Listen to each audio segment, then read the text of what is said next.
salut nous et bienvenue dans cette toute nouvelle vidéo. Ça me fait très plaisir de vous avoir aujourd'hui.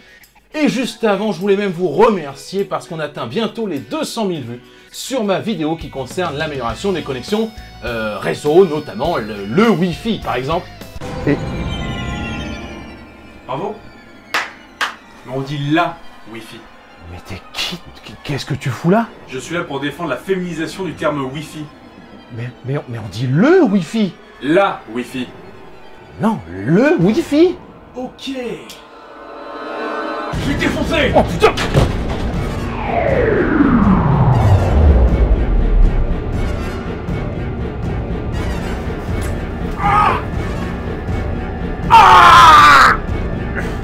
Le Wi-Fi. Jamais on fera dire la Wi-Fi.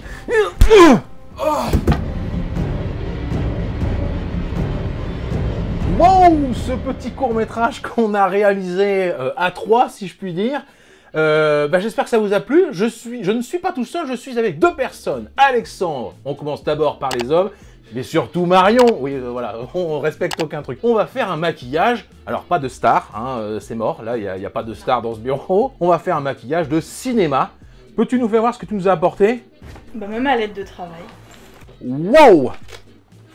Eh ben c'est parti, on va voir comment Marion a réalisé ces petites blessures que vous voyez, que vous voyez pas encore, elles ne sont pas faites, mais vous les avez vues juste avant. Et ça, c'est tout de suite. Donc là Marion, tu vas faire, si je puis dire, une petite tambouille. Explique-moi un petit peu ce que tu fais. Tu vas mélanger, si je ne dis pas de bêtises, de la poudre. C'est quoi? Alors c'est du silicone, du coup c'est une petite pâte, donc il y en a deux, un pot A et un pot B. Il y a des composants différents à l'intérieur, c'est assez rigide et en fait en mélangeant on va obtenir une pâte assez homogène qu'on pourra appliquer sur le visage et travailler de la forme qu'on veut pour faire, là en l'occurrence un nez cassé ou on peut faire aussi on va lui péter le nez une cicatrice en maquillage.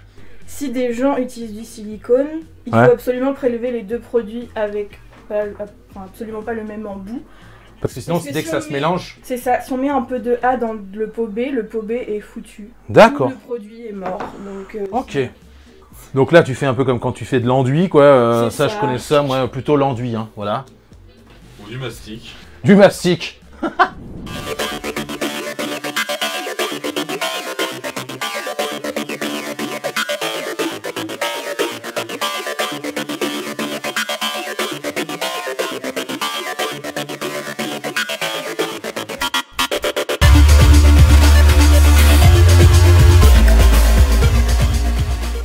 Et donc, combien de temps tu mets pour faire justement ce nez? À ton avis, que tu en as pour combien de temps?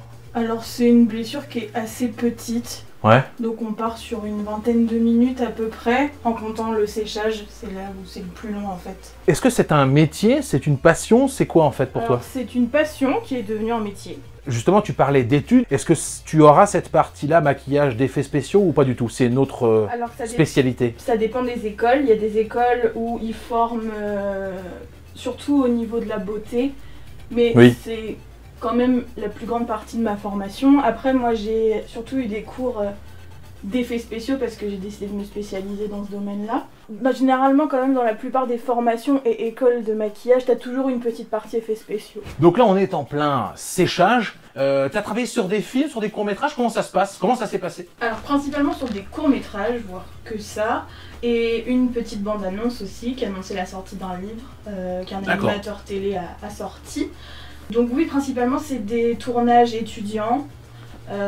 Et je travaille aussi avec une boîte de production qui s'appelle Future Production. C'est une boîte de production indépendante sur Le Havre. Du coup, il y a donc ce maquillage là qui est montré.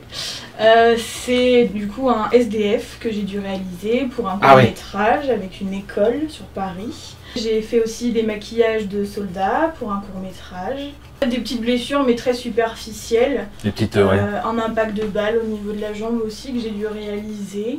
Et donc les dernières photos, c'est sur un peu une scène bien gore de mon dernier tournage en date. Donc le film n'est pas encore sorti, donc je peux pas trop en révéler dessus. Mais c'est un beau projet. Donc là du coup je vais venir poudrer légèrement ce que j'ai fait au niveau du nez. Parce que le silicone c'est un produit qui est extrêmement brillant. Donc là, moi je suis un expert, c'est du fond de teint. Non, c'est du fard gras. C'est du fard gras, d'accord. Oui. Donc là, on va venir travailler en fait la pigmentation au niveau de la blessure, donc créer de la profondeur.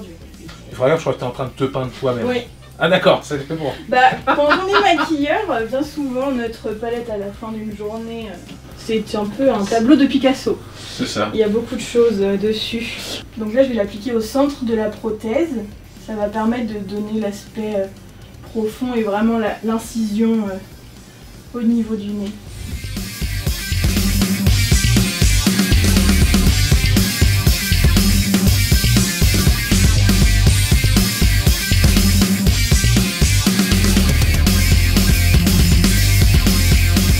Ah, là on arrive à un moment...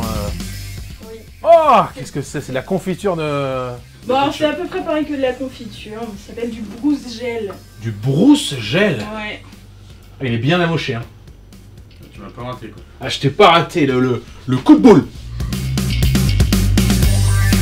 Après, ce que je fais et ce que je trouve qui rend le plus réaliste, c'est mettre un peu de faux sang coagulé au niveau de la plaie parce que ça donne beaucoup de texture en fait à la blessure. Et après, oui, autour du sang liquide.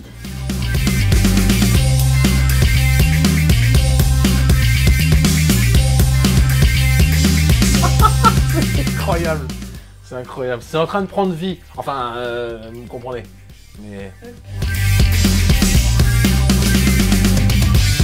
Donc là, tu vas t'occuper de moi. J'ai mis un masque. Pourquoi? Parce que c'est la Covid et qu'on est toujours resté à distance.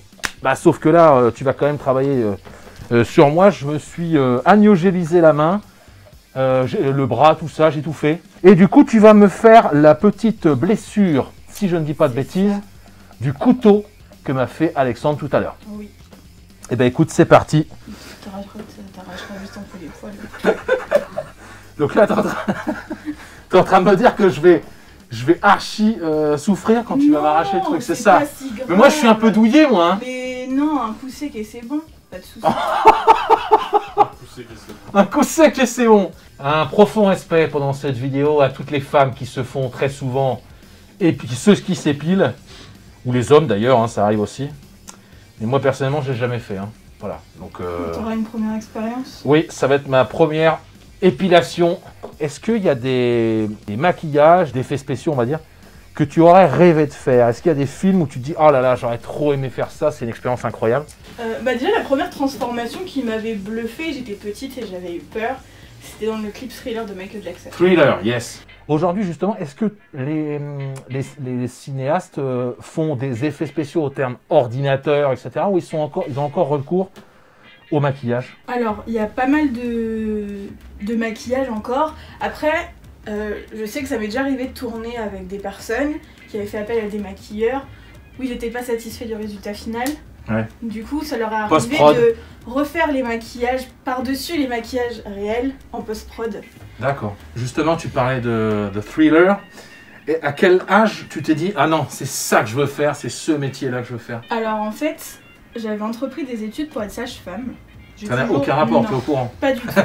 J'ai toujours été intéressée par le milieu médical et au Havre, chaque année, avant, il y avait la Zombie Walk. Oui, je l'avais fait en course. C'est ça. Je l'avais fait en 3e avec des amis, mais j'avais fait des maquillages très simples, donc le teint blanc, les yeux noirs et basta. Et je l'ai refait 2 ans plus tard. Et pendant 4 heures, j'ai maquillé mes amis à la chaîne. Et je me suis dit, mais en fait, c'est terrible. C'est ça. En fait, dans ma tête, je me suis dit, moi, je veux faire des zombies. D'accord. Sauf que je savais pas que c'était un réel métier qui existait. Au lieu de soigner les gens, tu leur crées des blessures factices. J'ai foncé à Paris faire mes études, où j'y suis restée 2 ans. Quand on est maquilleur, il y a 3 possibilités. Soit on intègre une agence de maquillage, où donc notre travail est montré à chaque fois et après si les gens sont intéressés, notre agence nous contacte. Ok. Soit on devient intermittent du spectacle, donc c'est-à-dire qu'on touche des cachets d'intermittent à chaque tournage. Tiens, c'est 1000 €, tiens, c'est 100 €, tiens, c'est machin pour le... Ou sinon, on se déclare, on fait notre propre société, on est auto-entrepreneur. Auto-entrepreneur, ouais, ça. Ah ouais, donc t'es auto-entrepreneur. C'est ça. Okay. Bah, j'ai déjà fait de l'événementiel. Ah ouais. J'ai aussi, je fais pas mal de mariages pendant les saisons de mariage. Tu fais des zombies pour les mariages? Non. Non, Le mariage zombie. Je fais pas que du cinéma, je fais aussi de la beauté. D'accord. Donc je travaille aussi avec des photographes sur des shootings photos. Ok. Qu'est-ce que j'ai déjà maquillé pour du théâtre. Enfin voilà, c'est. D'accord. Le métier de maquilleur et de maquilleuse est très peu reconnu. Pour beaucoup de gens encore, c'est pas un métier. Mais on fait vraiment partie des personnes importantes dans le milieu du cinéma. Donc là, comme Alexandre, on va faire La pigmentation. la pigmentation. Alors déjà, il faut savoir qu'un tournage, on travaille très peu. Mais notre présence est indispensable. Par contre, t'as 10 minutes, faut que tu fasses un truc, tu te débrouilles, il faut que ça marche. Si tu veux, journée type en tournage, ouais. En fait, donc il y a des choses qui s'appellent les PAT. Les PAT, c'est-à-dire prêts à tourner. C'est-à-dire que toute l'équipe, en fait, ont des horaires à suivre.